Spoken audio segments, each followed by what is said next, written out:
قیام پاکستان میں علماء کے کردار کو فراموش کرنے والوں کو باری پاکستان کا یہ فرمان سنا دینا چاہتا ہوں کہ اگر علماء میرا ساتھ نہ دیتے تو پاکستان نہ بنتا۔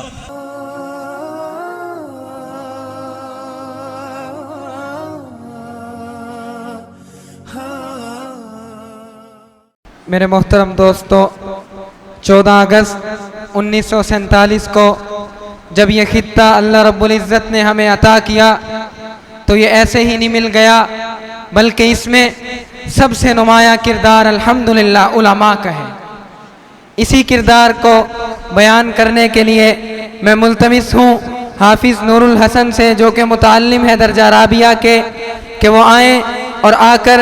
قیام پاکستان میں علماء کا کردار کیا تھا کے عنوان سے اپنے مافی ضمیر کا اظہار فرمائیں۔ تشریف لاتے ہیں محترم حافظ نور الحسن۔ نحمده ونصلي ونسلم على رسوله الكريم، اما بعد فاعوذ بالله من الشيطان الرجيم، بسم الله الرحمن الرحيم۔ ان الارض لله يورثها من يشاء من عباده، صدق اللہ العظیم۔ لہو کے قطروں کے بیج بو کر،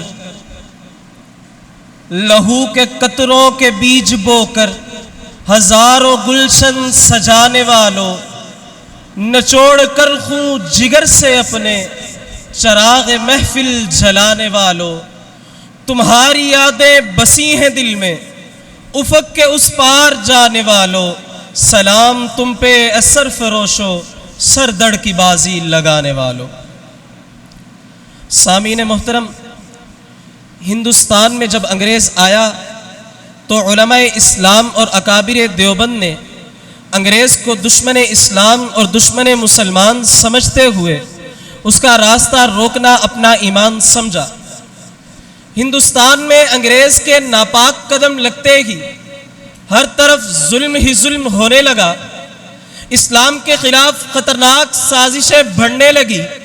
تو ان حالات میں ہندوستان میں انگریز کے خلاف بہت سی تحریکیں علماء اسلام نے چلائی، جن میں تحریک بالا کوٹ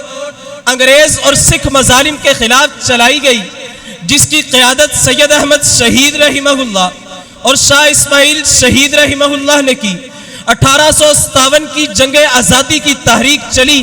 تو شاملی کے میدان میں انگریز کے خلاف جہاد کی قیادت کرنے والے حاجی امداد اللہ مہاجر مکی، مولانا قاسم ننوتوی، مولانا رشید احمد گنگوہی اور حافظ ضامن شہید رحمہ اللہ تھے۔ تحریک ریشمی رومال انگریز کے خلاف ایک منظم حکمت عملی سے چلائی گئی تو قیادت کرنے والی شخصیت شیخ الہند حضرت محمود الحسن رحمہ اللہ کی تھی۔ حصول پاکستان کے لیے تحریک پاکستان چلی تو قیادت حکیم الامت حضرت مولانا اشرف علی تھانوی رحمہ اللہ، مولانا شبیر احمد عثمانی رحمہ اللہ، مولانا ظفر احمد عثمانی رحمہ اللہ کرتے ہوئے نظر آتے ہیں۔ حاضرین محفل، کیا میں پاکستان میں علماء کے کردار کو فراموش کرنے والوں کو باری پاکستان کا یہ فرمان سنا دینا چاہتا ہوں کہ اگر علماء میرا ساتھ نہ دیتے تو پاکستان نہ بنتا۔ اگر علماء میرا ساتھ نہ دیتے تو پاکستان نہ بنتا۔ اس کا اندازہ اس بات سے بھی لگایا جا سکتا ہے کہ 1937 کے الیکشن میں جب مسلم لیگ کو علماء کی تائید حاصل نہ تھی تو پنجاب اسمبلی سے صرف 2 مسلم لیگی رکن منتخب ہوئے، اور 1945 اور 46 کے الیکشن میں